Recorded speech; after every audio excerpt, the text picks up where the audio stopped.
I chciałem, żeby dzisiejsze nasze spotkanie nie było stricte wykładem na temat opatrzności Bożej, ale chciałem podzielić się kilkoma myślami, refleksjami, które mogą pomóc nam przeżywać naszą wiarę. Pierwsza rzecz. Bóg jest tajemnicą. I myślę, że wy, którzy często macie doświadczenie o wiele więcej lat niż ja, doskonale o tym wiecie. Bóg jest tajemnicą. I cokolwiek byśmy o Nim nie powiedzieli, to Bóg jest inny niż wszystkie nasze opowiadania, niż wszystkie nasze słowa. Bo nie jesteśmy w stanie opowiedzieć o Bogu i o tym, jak o nas się troszczy. Bóg jest zawsze inny. Ja ulubiłem i polubiłem kiedyś taką historię i często ją powtarzam a propos Boga. Jaki jest Bóg? Kiedyś mama przyłapała swojego syna, Jasia, jak podkrada cukierki z kredensu. I postanowiła wykorzystać ten fakt jako pedagogiczny moment wychowania. I mówi tak: Jasiu, czy to ty podkradasz cukierki z kredensu? Tak, mamo. Jasiu, a czy ty wiesz, że kiedy bierzesz cukierki z kredensu, Pan Bóg na ciebie patrzy? Wiem, mamo. I co wtedy Pan Bóg do ciebie mówi? Jasiu, jesteś tu tylko ty i ja. Weź 2. I to jest właściwa reakcja na Boga. Kiedy słyszymy o Bogu, mamy się uśmiechnąć. Bóg, Jego tajemnica ma wywołać w nas radość. Czym jest wiara? Wiara jest wzrokiem, jest patrzeniem. Mamy spojrzeć na świat, na życie, na rzeczywistość, która nas otacza, oczami Pana Boga. A ta rzeczywistość często jest wypaczona, ponieważ jest skażona grzechem pierworodnym. Mi prawdę o grzechu pierworodnym kiedyś wyjaśnił jeden z moich uczniów w gimnazjum. To były dawne czasy, jak byłem młodym księdzem. Uczyłem jeszcze w szkole. Młodym naprawdę byłem. Kiedy przychodzi do mnie taki 13-letni student gimnazjum i mówi tak: proszę księdza, dlaczego ten świat jest niesprawiedliwie skonstruowany? Popatrzyłem na tego młodzieńca i mówię: Kubo, skąd u ciebie takie filozoficzne podejście do życia? Proszę księdza, bo żeby dostać 5 czy 6, to trzeba się napracować. Ale żeby dostać 1, wystarczy nic nie robić. To niesprawiedliwe. Ja mówię: Jasiek, Kuba, cały ten świat jest tak skonstruowany. Żeby wyrósł las, potrzeba lat. Ale żeby spłonął las, wystarczą godziny. Żeby wyrosła róża, potrzeba miesięcy, ale żeby zniszczyć różę, kilka chwil.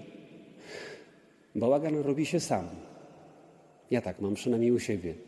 A porządek trzeba się napracować. Macie tak? Ten świat jest niesprawiedliwie skonstruowany, ale nie dlatego, że Bóg takiego świata chciał, tylko że my po grzechu pierworodnym żyjemy w świecie, który jest jak dom z przechyloną podłogą i wszystko w tym świecie się stacza w dół. Jeżeli nic się nie robi, wówczas człowiek pogrąża się w maraźmie, w byle jakości. I to jest prawda o świecie, w którym żyjemy. I do tego potrzebna nam jest wiara.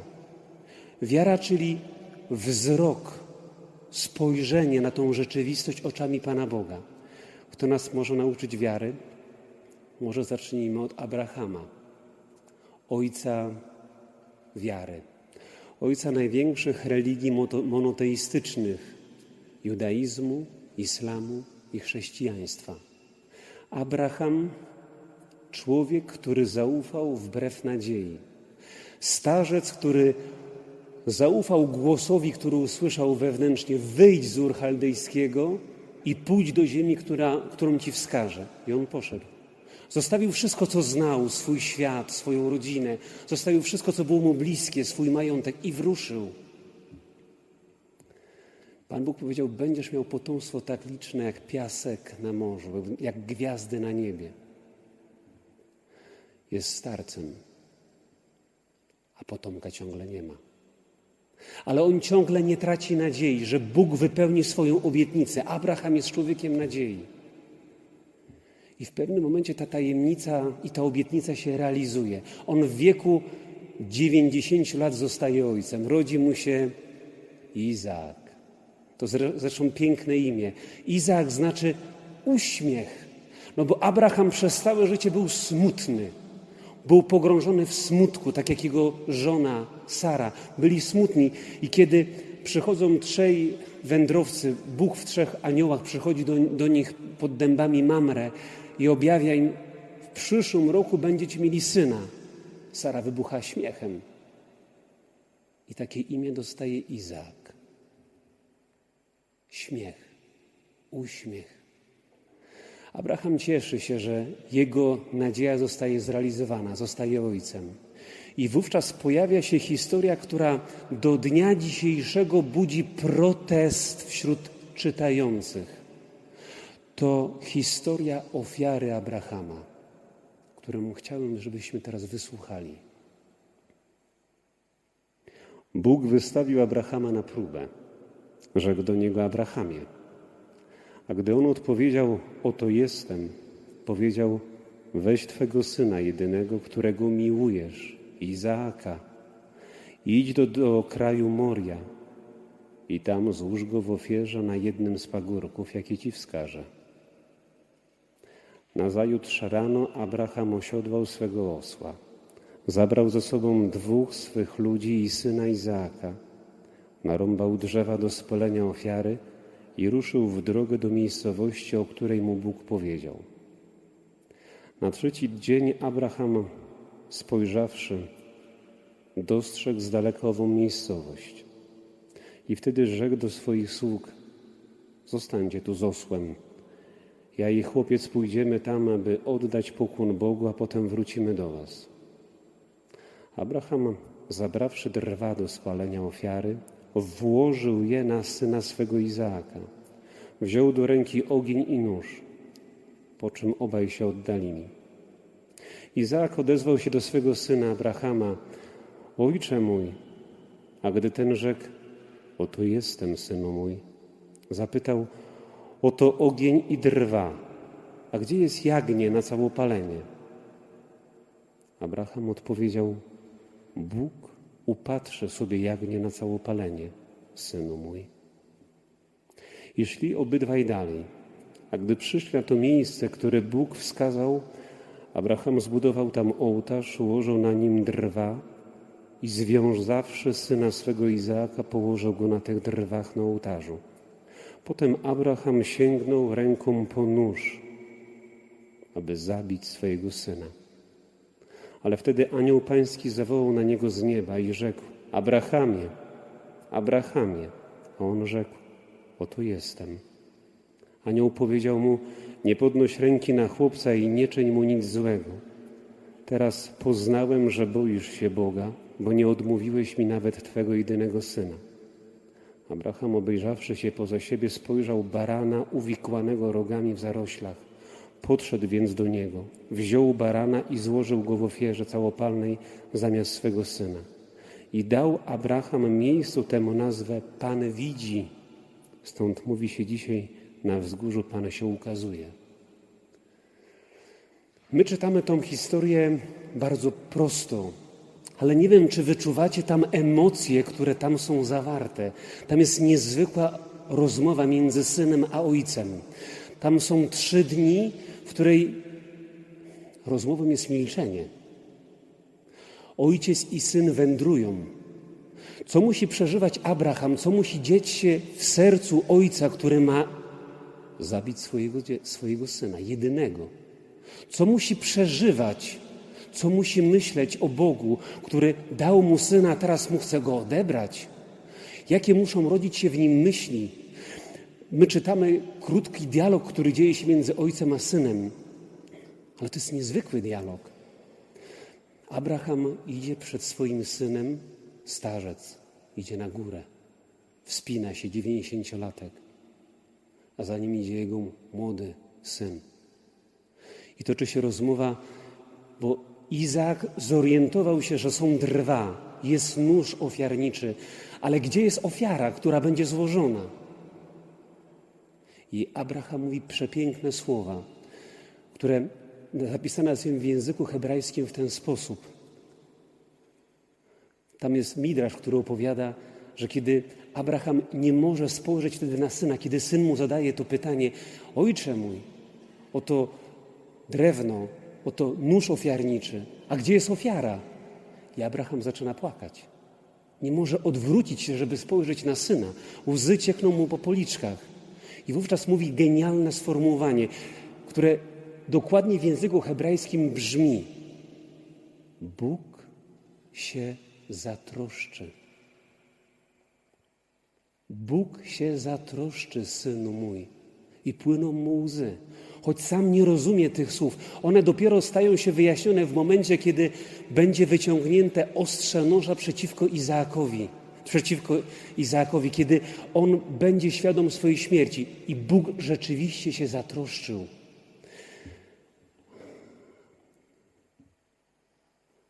Rabini bardzo często w związanym Izaaku widzieli losy swojego narodu, losy Izraela, bardzo trudne, przeciwko któremu był wyciągnięte ostrze śmierci. I wielokrotnie Żydzi wsłuchiwali się w tą historię, aby na nowo uwierzyć nadziei, aby na nowo uwierzyć w Boga, który naprawdę się zatroszczy. Jeden z midraszy opowiada o tym, że kiedy Abraham wyciągnął nóż, Izaak zakrzyczał tak głośno, że Bóg rozdarł niebo. Izaak zobaczył, co dzieje się w niebie. Zobaczył rzeczy przyszłe.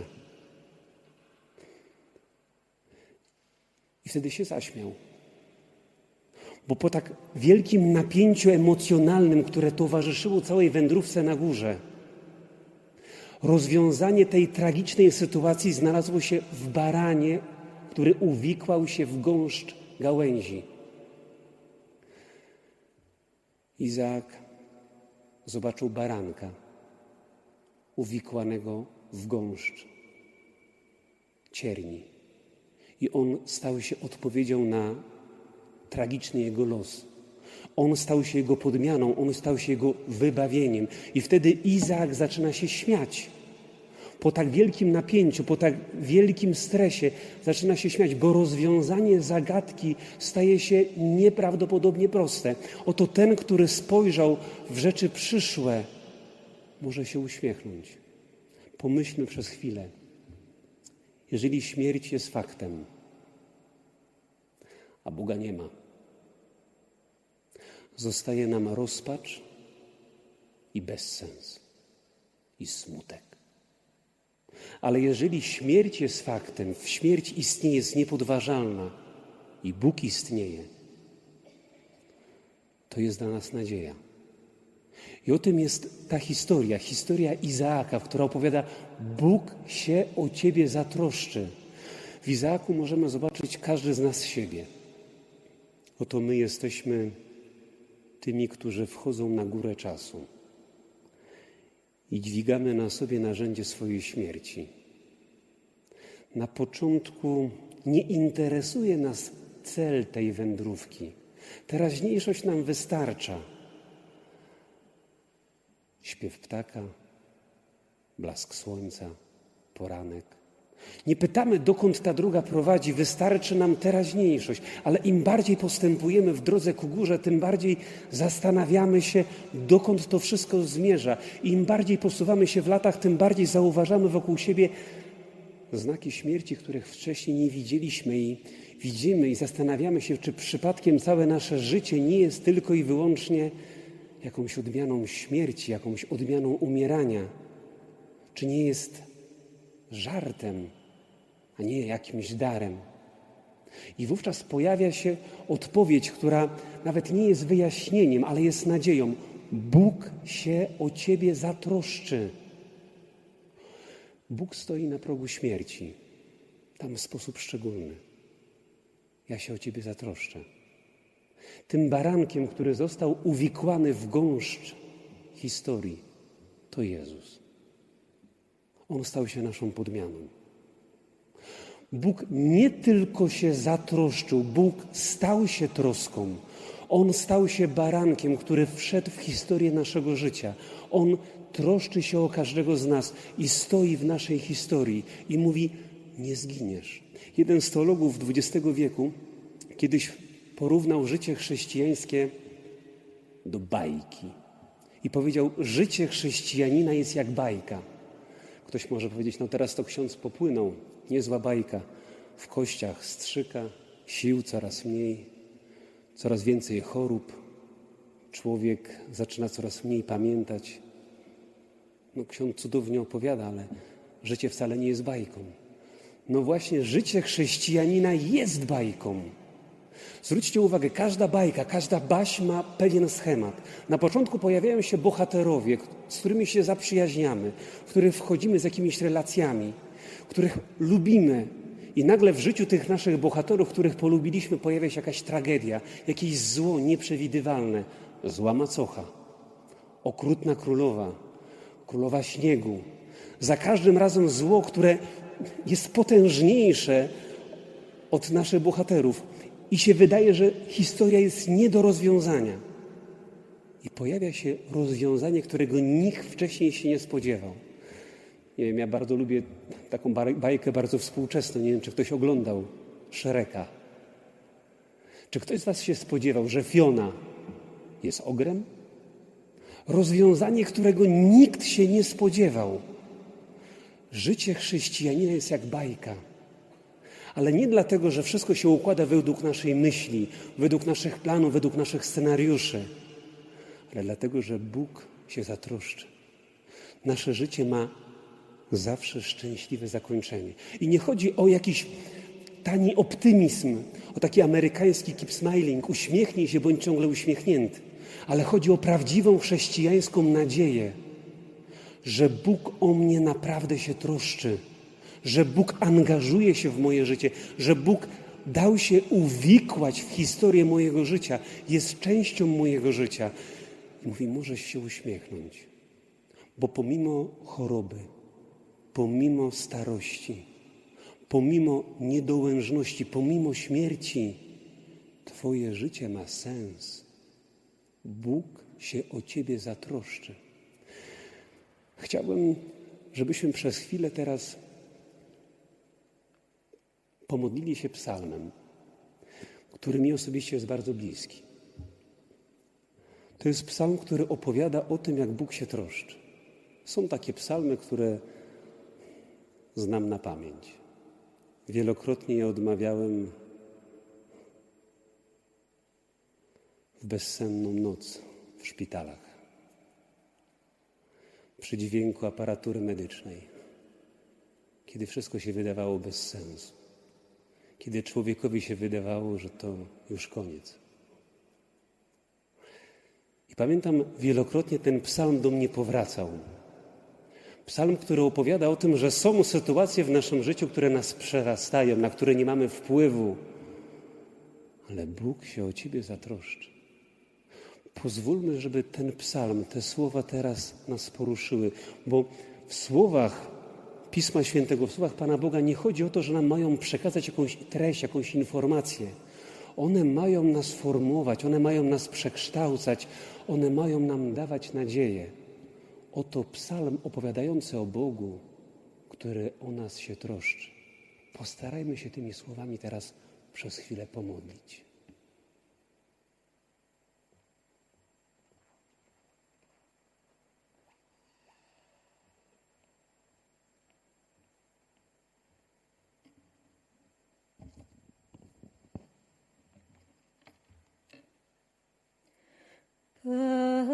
Panie, moje serce się nie pyszni i nie patrzą wniośle moje oczy.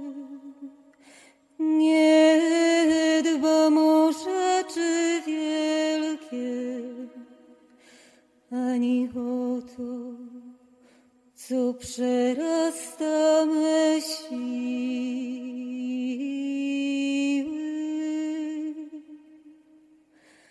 lecz uspokoiłem i uciszyłem moją duszę, jak dziecko na łonie swej matki.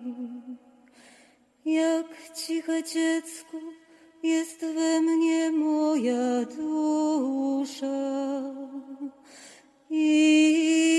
Izraelu, złóż nadzieję w Panu, teraz i na wieki.